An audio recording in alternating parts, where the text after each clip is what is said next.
Guys, welcome to mental ticks. आज हम आपके लिए क्लास 6 का संस्कृत अब आपके लिए एक नई सब्जेक्ट आई है। क्लास 6 से एक नई सब्जेक्ट है ये। उसका आज हम पार्ट 1 संस्कृत वर्णमाला पढ़ने जा रहे हैं। चलिए शुरू करते हैं। तो हमारा पाठ का नाम है संस्कृत वर्णमाला। अब वर्ण दो प्रकार के होते हैं, स्वर और व्यंजन। अब जो वर्ण है वो कितने प्रकार के होते हैं, ये एग्जाम में आ सकता है। वर्ण कितने प्रकार के होते हैं? दो, स्वर और व्यंजन। एक, स्वर। संस्कृत वर्णमाला में 13 स्वर है जो निम्नलिखित 3 भागों में विभाजित है। जो संस्कृत वर्णमाला, जो संस्कृत की जो वर्णमाला है उसमें उसमें उसमें 13 स्वर होते हैं। 13 मतलब 13 स्वर होते हैं जो 3 भागों में तीन भागों में विभाजित। क, ह्रस्वर, अ ई उ री ऋ। ये 5 है और इन्हें मूल स्वर भी कहते हैं। ह्रस्वर कितने होते हैं? 5। अ ई उ री ऋ, ये 5 होते हैं और इन्हें मूल स्वर भी कहते हैं। ख, दीर्घ स्वर, आ ई उ री, ये 4 होते हैं। आ ई उ री। संयुक्त स्वर, ए ऐ ओ औ, संयुक्त स्वर कितने होते हैं? 4।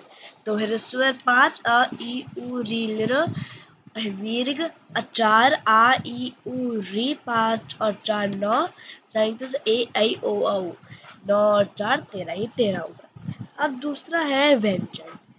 व्यंजन 33 मतलब 33 होते हैं, जो वो भी स्वर भी 3 भागों में थे, ह्रस्वर, दीर्घ, संयुक्त स्वर, और व्यंजन भी 3 भागों में विभाजित है।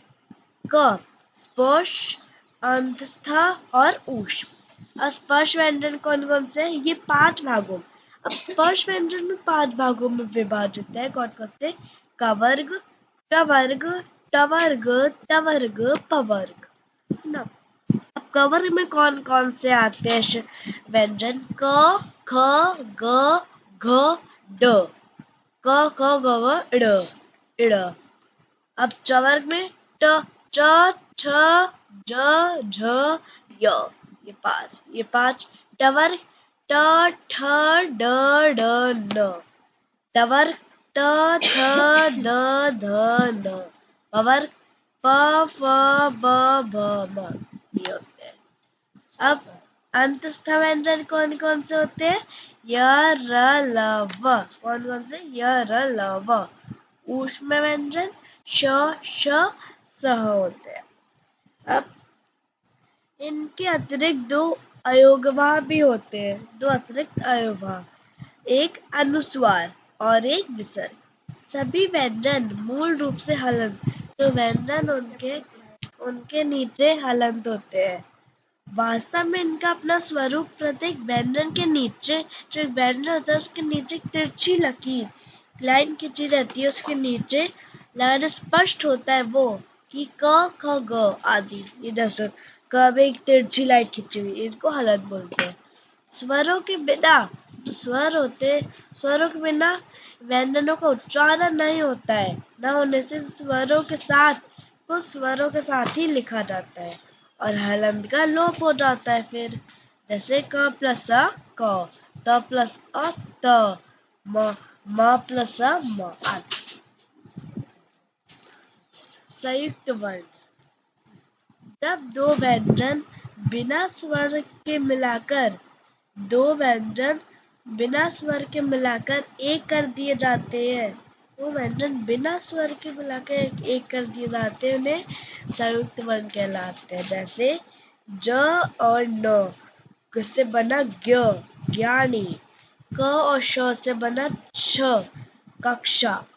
द और य से बना ध्य, विद्या।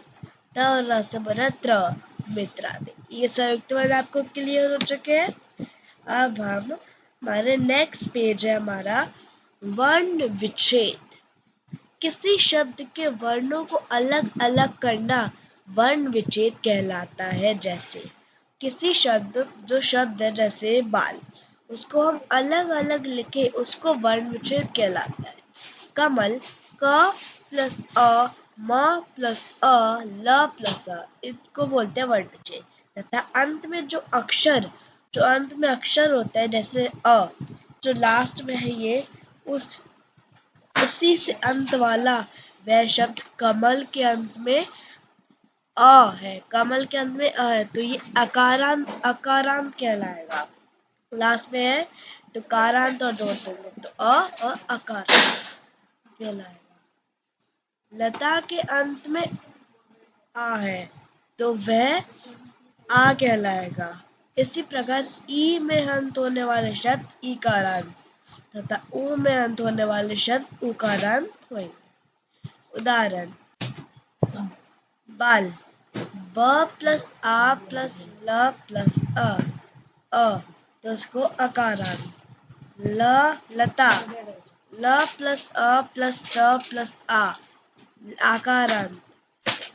मती म प्लस अ प्लस त प्लस ई ईकारांत। नदी न प्लस अ प्लस द प्लस ई ईकारांत। गुरु गु ग प्लस उ प्लस र प्लस उ उकारांत। वधु व प्लस अ प्लस ध प्लस उ उकारांत। पितृ पी प प्लस अ प्लस त प्लस री रीकारांत। भवत व प्लस अ प्लस व प्लस अ प्लस त हलंत। राजन र प्लस आ प्लस ज प्लस अ प्लस न हलंत। वाच व प्लस आ प्लस ज हलंत। तो आपको ये अब पार्ट क्लियर हो गया होगा। अगर आपको कोई भी प्रॉब्लम हो तो आप हमारे कमेंट सेक्शन में ज़रूर पूछ सकते हैं। Thanks for watching mental tricks.